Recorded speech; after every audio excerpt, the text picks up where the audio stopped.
On March 26, 2025, South Sudan's first vice president, Dr. Riek Machar, was placed under house arrest in Juba by government security forces. A convoy of approximately 20 heavily armed vehicles, led by senior officials including the defense minister, entered Machar's residence, disarmed his bodyguards, and detained him along with his wife, Angelina Teny, who serves as the country's interior minister.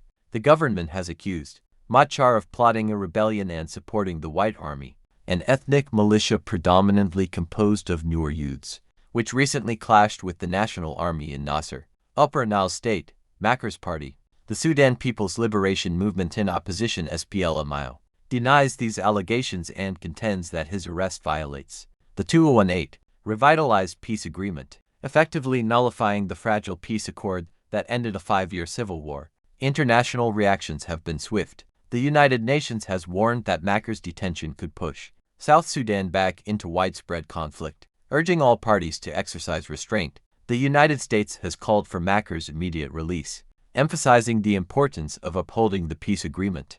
Additionally, Kenya has dispatched former Prime Minister Raila Odinga to mediate the escalating crisis.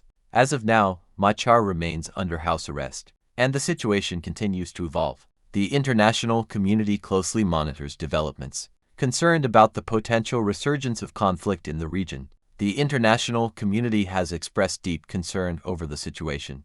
The United Nations has warned that Machar's detention could push South Sudan back into widespread conflict, urging all parties to exercise restraint. The United Kingdom has called for Machar's immediate release, emphasizing the importance of upholding the peace agreement.